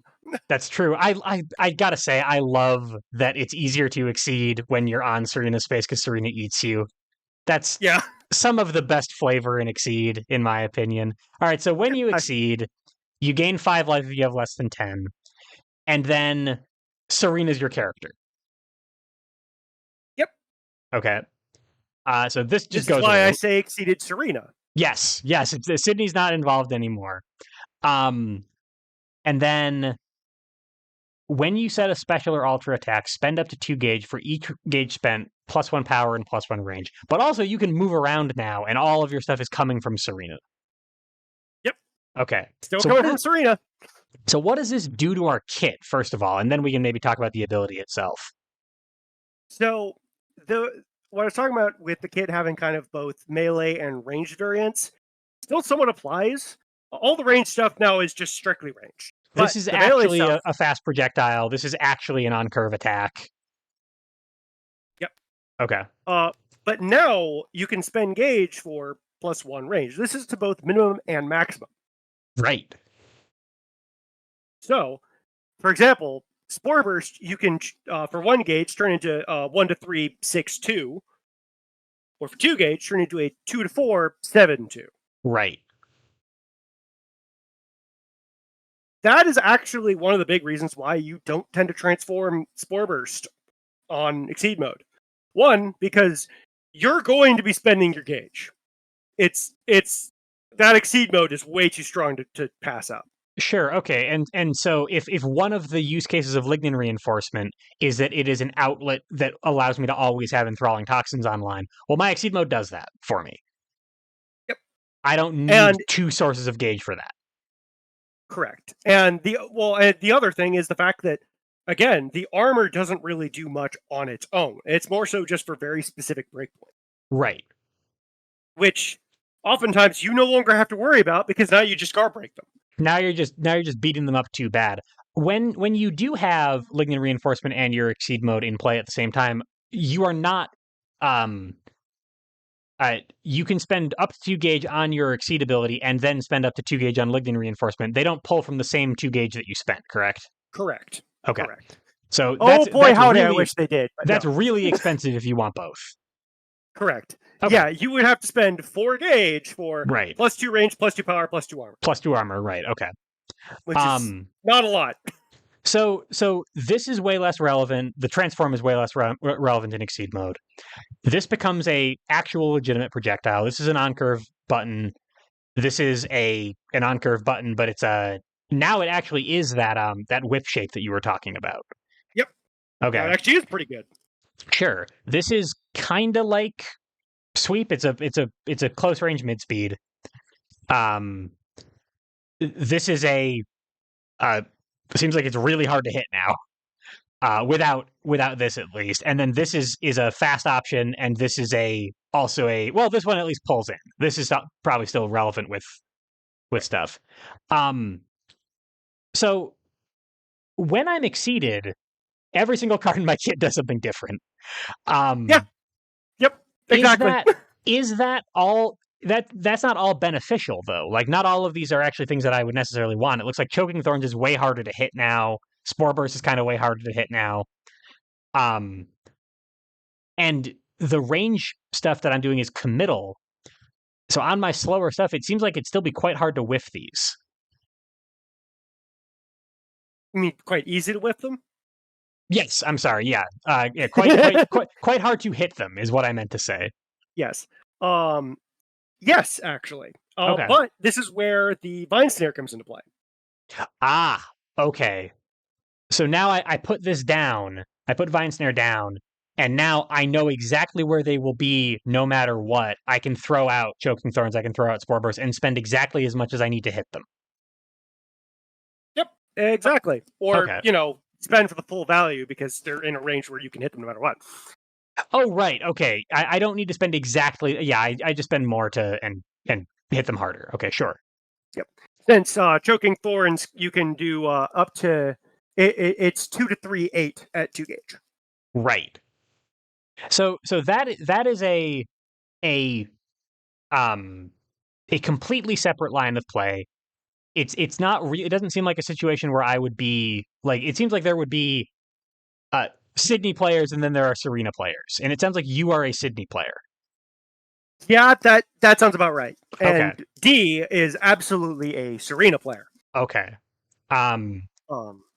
So if and obviously I mean I can certainly go and I'm going to be soliciting other people for feedback on the written guides. We can talk. I can talk to a Serena player, but for just kind of the overview here, the plan as Serena now is basically just hit them really really really hard and spend gauge as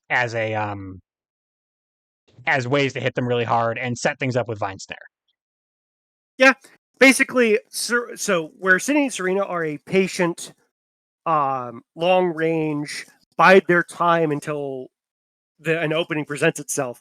Serena is, I'm impatient. Let's go. I'm hungry. I want to eat. I'm hungry. Yeah. Okay.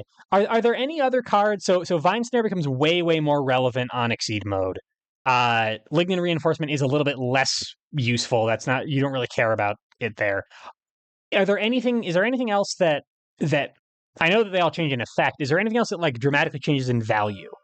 Venom Lash? Okay. So value wise, Venom Lash the attack is now way better. Right. One, because now you can do 4 to 6, 5 4. Yeah, that's already, I mean, if you're already using it on curve, that's already pretty strong. Hitting for more and also pushing your polling is pretty great. But also the transform itself can help you manage that gauge a bit better. Oh, sure, because now you actually are going to be aggressively spending gauge. Yep. Now it is not like, oh, I have enough gauge. No. You will still be able to generate a lot of gauge for sure. This will help you sort of staunch the bleeding a little bit. Okay, sure. Right. You're getting gauge all over the place. You're spending even more, so you need even more. Okay, so Venom Lashes, both sides of this are more important now. So now, Okay. yeah, now Venom Lash is like, oh, this is where the card's supposed to be used. Right. Okay, I gotcha. And then Um, Verdant Slaughter. it pretty much flips. Where on front side it's primarily an attack and sometimes a really good boost. Now it is primarily a really fantastic hand reload and a okay attack. Okay, I still am going to need a lot of gauge in order to confirm this.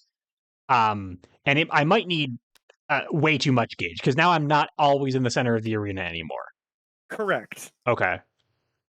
And that's the reason why you don't see it as often. And also, good luck trying to land that thing with full gauge expenditure.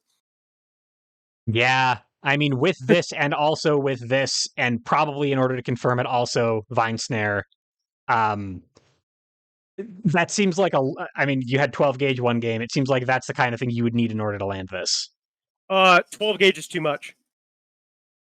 12 gauge is too much. Oh God, yeah. Oh, right. So the pull effect towards the source of the attack. So you would get to here, but you've also upped your. Oh Minimum no. range. You've also upped Yeah. your minimum range by spending this, which means, oh God, that's gross. Okay. Yeah, I can That's why see. you. Yeah. Most of the time you use Verdant Slaughter, you spend 1 gauge, not 2. Right, and honestly, it feels like Verdant Slaughter is probably still quite strong on Exceed mode. But I can see a Sydney and Serena player looking at that and being like, I don't want to do math. I'm just going to boost Sacrifice and get a bunch of cards instead of trying to land Verdant Slaughter. That seems I hard. mean, exactly. I mean, and also, like, why land Verdant Slaughter? You've got plenty of damage elsewhere in the kit that's way easier to confirm. True. I mean, now you like here. Choking Thorns can be the new Verdant Slaughter. It's fine. This one's stun immune and still hits for 8. Yeah, exactly. It's just, it really is just Verdant Slaughter now because I'm spending 2 gauge to deal 8 damage. Right? Yeah. It's kind of the same. Oh, The fun some fact: it's still a mix-up with Allure and Ace Kiss. True. Yeah. I mean, you're at the given range. You're at range 3. You're at range 2. Anywhere in there. Um, these cards still work the same. Interesting. Okay, so they're just coming from Serena now. Cool. Yep. Okay. Uh, And similar question about normals. At that point, you're using your normals the way any other character would, just the way that any other character would who has a character ability that only works on their specials and ultras. right. Okay. Yeah, pretty much the normals are absolutely now far more often going to be attacks. Right. Because generally, like, Enthrallic Toxins is still relevant. You still get to push pull the opponent after cleanup. Right. Provided you aren't stunned, of course. And yeah, now Serena's job is to kill you before she dies. Sure. Okay. So you've converted fully into the rushdown lifestyle. You have some amount of health, no matter what, even if you were at low health before. Okay, that all makes sense. Oh, and by the way, to further kind of blow your mind on that almost Zolt comeback, I was exceeded Serena the entire time. Okay. So you didn't even have a ton of crazy zoning stuff. You just had armor. I just had armor. That's really cool. All right, so that's everything in the kit. That's everything they've got. Any other strategic considerations that we want to talk about for how to play these guys, or should we talk about counterplay and then wrap it up? I think we could probably move on to count. Well, okay. I did want to point out one other fun thing. That's Renee's Kiss is now 2 to 3, 6, 7 for 4 gauge. That's a really good ultra. That's a messed up ultra. Okay, and it still refunds 2 gauge afterward. And it's still for 2 gauge afterwards. Yeah, that's real good. Okay. All right, so we've described the Sydney and Serena things. What is my opponent doing to stop these two? How are they playing against you? Well, primarily avoiding the center 3 spaces of the board. Sure. Or at least avoiding them for extended periods of time. Okay, so spend as little time here as possible because of all the scary stuff you can do there. Yeah, exactly. And also, I've mentioned this before, corner Sydney. Okay. Get Sydney in the corner and keep him there. Right. And like at some point, they'll notice that he only has a red belt in karate and be like, I can take him and just get over there and beat him up. No, I'd win. Right? No, it's fine. I'll beat him up. So it's funny that like he's doing all these complicated things, but the counterplay to him is kind of just get over to him and knock his glasses off. Yeah, pretty much. Okay. So pretty easy to counterplay. Yeah, it really, honestly, the onus of the victory is going to be on the Sydney Serena player. Okay. It's not that they don't have the tools to like completely decimate some people, but it is if they make a misstep, they're paying for it. Right, because it turns out that if you can just get into the corner and throw normals, that's probably already good enough to deal with Sydney. Right. Okay. Obviously there's a bit more to that. I actually find that they do very well against rushdown characters because of their fairly consistent control methods. Sure, yeah, you can consistently make range. You can really mess things up with enthralling toxins. You have a ton of armor. You're hard to kill. Yep. Okay. But they struggle against rushdown characters or grapplers that have a lot of corner carry. Okay, so if they can get you there and keep you there forever, it's going to be a really hard matchup. Oh, it's yeah. That's usually where they're like, okay, now what do I do? Right. Okay. What about the counterplay to the Serena line? Is it mostly the same for the first half of the game, and then when they exceed, you just have to kill her really fast? Yeah, pretty much. Okay, makes sense. I am making this sound a lot simpler than it is in reality, but that's because for the most part, like there's a lot of counterplay I kind of gave throughout going over the kit already. Right. And that's one of the things. This is a hard character. Do not expect to win with this character right off the bat. Sure. A lot of these effects are kind of awkward. A lot of them are a little bit difficult to hit with. You're going to have to deal with your opponent just walking up to you and beating you up. Yep. Okay. And of course, another major aspect of Sydney Serena is the fact that a lot of their economy is still based off of landing strikes. True. Okay. So if your opponent can make you whiff, you're in a lot of trouble. Yes. Okay. You're not getting any of that cool gauge generation stuff. Yeah, and that's another reason why this character is very hard to play. Is if your opponent can call your mix-ups and also can kind of maintain the melee range outside of center stage, then Sydney Serena are they're having a rough time. Right. When it comes to exceed mode, that still applies. Not as heavily, of course. The corner isn't nearly as like their disadvantage state isn't nearly as bad.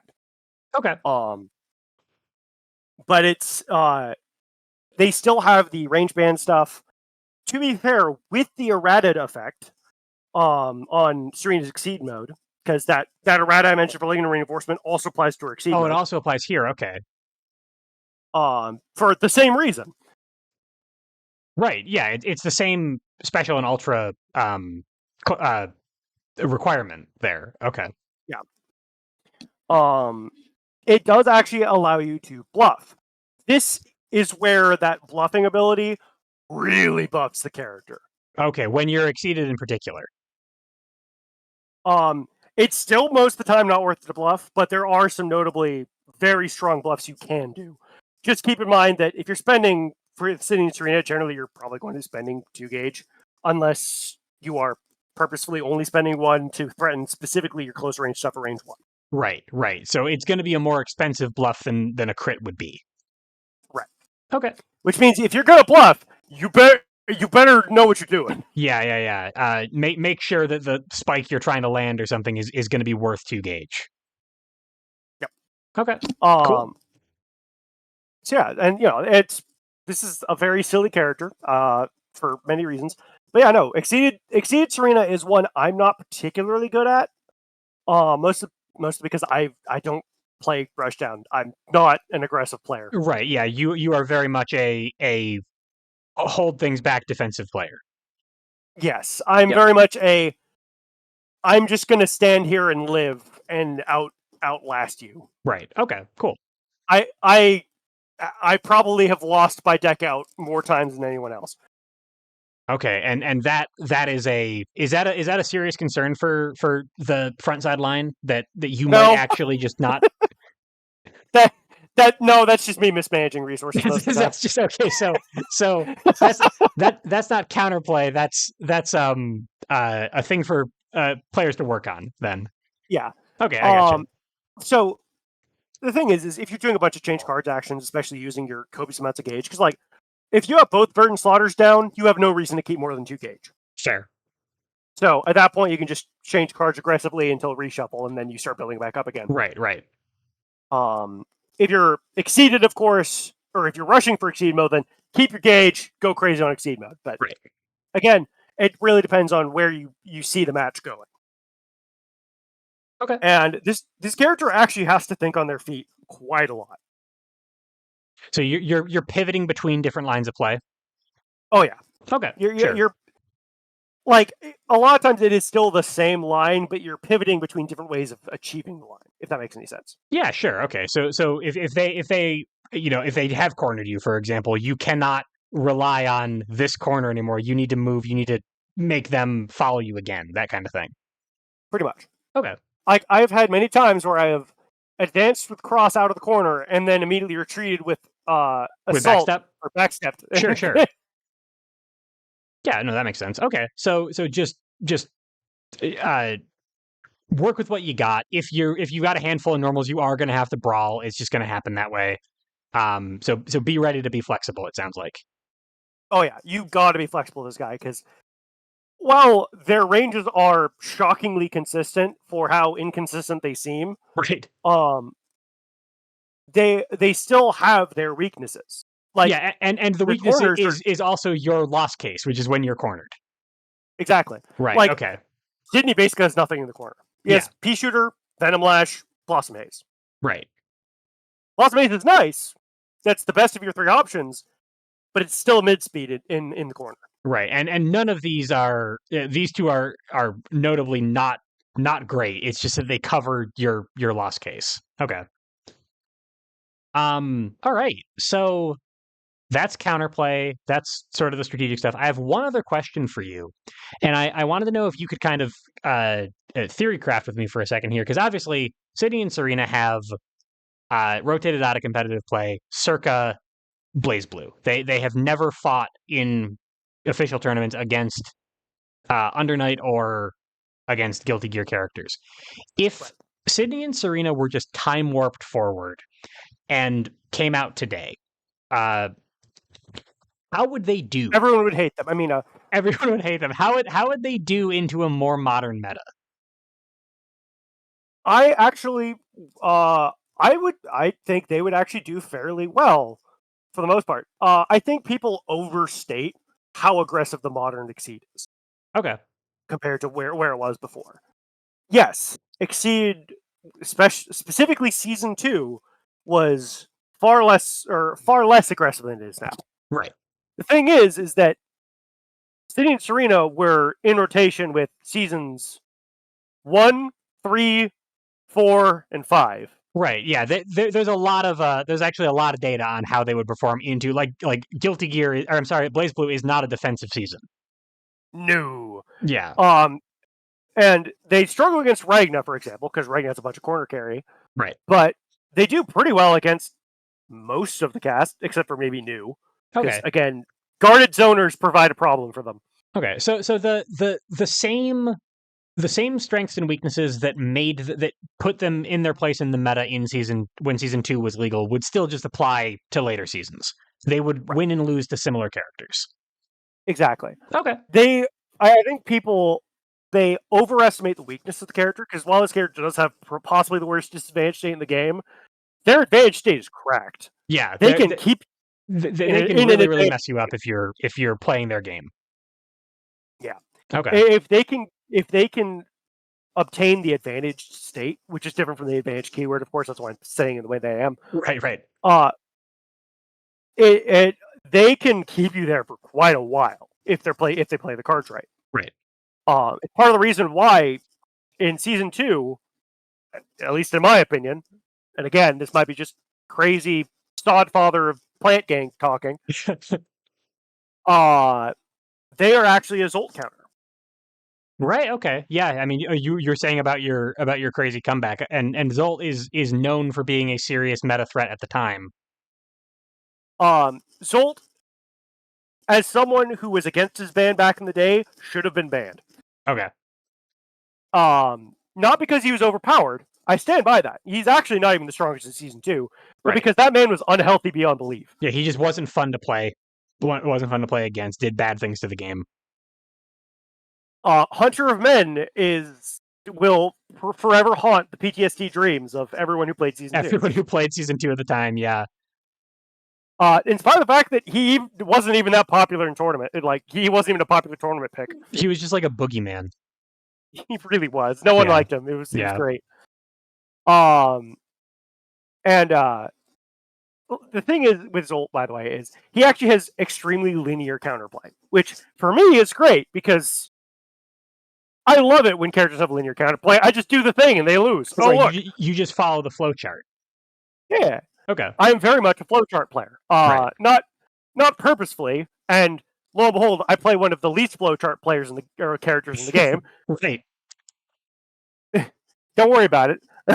I'm a massive contradiction. Yeah, you're allowed to have some inconsistencies, Poiman. It's fine.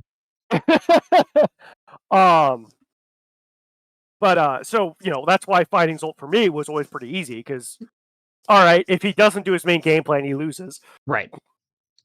But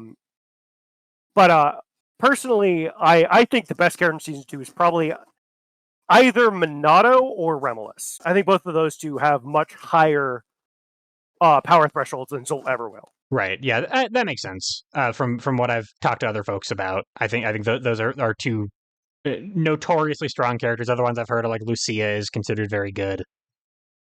Yeah.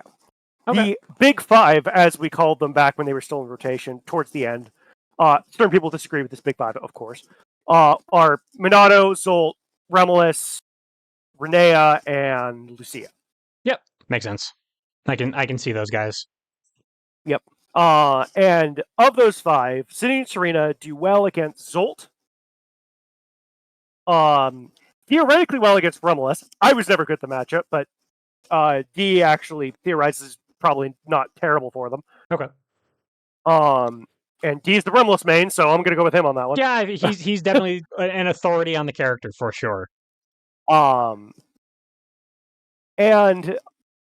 it's, I think, 50-50 with Lucia. Like, it's not terrible, but it's not great. Okay. So has some very, very, especially at the time, has some very, very relevant anti-meta synergies to leverage. So he's certainly not useless. Cool. Well, but the caveat to that is note how I point out anti-meta. Yeah. This is because I myself personally, I think he's a mid-tier, solid mid-tier. Right. It is not worth the effort you put. I mean, what? he's really hard to play to get some decent results with. Yeah, exactly. Right. Okay. And that there's a reason why most players consider them low to low mid. Sure. Mostly low. And if you like this, right? I think a lot of the reason why people think Sydney and Serena are a cool character is because your character dies midway through the game and gets replaced by a huge plant. That's actually awesome. If that is why you think the character is cool, go play the character. They have some stuff. It will carry you through to being a good player. You will do fine. You just might not have it as easy as if you picked up a top tier. And, to be fair, I stand by this. Every part of the character's kit is important. Yep. Even frontside Sydney's ability, which I said I rarely ever use. That's really important if you have a bunch of dead turns and you need gauge before your opponent murders you. Sure, yeah. And if you are kind of a character who is, fighting for every scrap of advantage they can get, you need to look at all of these things and be like, well, is this the time to use this weird thing that I don't normally have to use? And maybe it is, and that's going to be relevant sometimes. And yeah, and I can tell you, I have used every single effect in the kit to great effect at different points in time. Right. So no matchup is straightforward with this character. Even more so than most iterations of this guide. Take all this with a grain of salt. Be flexible. Evaluate every situation uniquely, and use the things of your kit that are good in the situation, even if you're like, you're never supposed to use that. Sometimes you have to. Yeah, Okay. this is that's also why I had the disclaimer of this. This is a character where there's pretty much never an extreme. Like there's pretty much never a case of you never use this. No. Sometimes you're gonna have to. Sometimes you will. Okay, cool. And I love this character. This character is great. This character is a nightmare to play sometimes, but that's part of the fun. Yep. I mean, well, Poiman, I believe this is still true. Your Discord avatar is still just Sydney's face, correct? Yes, it is. Yeah. It is Sydney pointing a gun. Yeah, There's another picture. This is not an original picture, by the way. This is a friend of Taxi Cabs, and he sent me the picture. Yeah, you have worn your affection for this character on your sleeve. So I want to say, in addition to your time and expertise on this guy, honestly, time especially. This is twice now that we've recorded this lesson. Thank you both times for it. I want to thank you for your enthusiasm for this character and for your advocacy for him, because he sounds so cool and sounds like so much fun. I hope that people watching this reevaluate him and give him a look, because he seems like such a cool character to play. Yeah, especially now that he has been kind of testing out the Rush Succeed mode line, which also I want to say thanks to Weaver, who actually tried to do the Rush Succeed mode way back in the day. May or may not have been the reason why they were considered bottom 2 for quite a long time, but it's fine. It took a little bit more time in the think tank before people were ready for Rush Succeed Serena. Okay. Yeah, because I think what really stopped Serena from succeeding back then, before I picked the character, is they tried to run, or people tried to run with the character before they could walk. Sure. Okay. Serena is unlike any other character in the game. Sydney and Serena kind of played their own game in Exceed. So a lot of Sydney and Serena fundamentals just don't translate to other characters. Right. So, and thus a lot of character fundamentals don't translate to Sydney and Serena. Right. You kind of have to learn a whole new game with them. And then you go to play another character. You're like, wait, what? What's this game? Exceed? What's this? I didn't come here to play Exceed. I came here to play Sydney and Serena. I came here to plant my plants with boosts, feed my big man-eating plant, and then be I mean, what? and then be devoured. All right. Well, Poiman, thank you so much for this second go around of this lesson. I think we nailed it. I'm looking at the bars. It's recording this time successfully. I'm very excited about that. We did it. The Manifesto will exist. We did it. I really appreciate your time and your expertise. Thank you so much. Folks at home, hope you enjoyed it. Hope you learned something. Please go try out Sydney and Serena. They're awesome. And I will see you all for the next one. Goodbye, everybody. Hey, maybe your fifth game of Exceed could be this character. Yes, finally, I'll play another game of Exceed, and maybe it'll be with Sydney and Serena. Maybe not, though. You know, I don't imagine me playing Exceed. All right, folks, I'll see you later. Bye, everybody. Bye.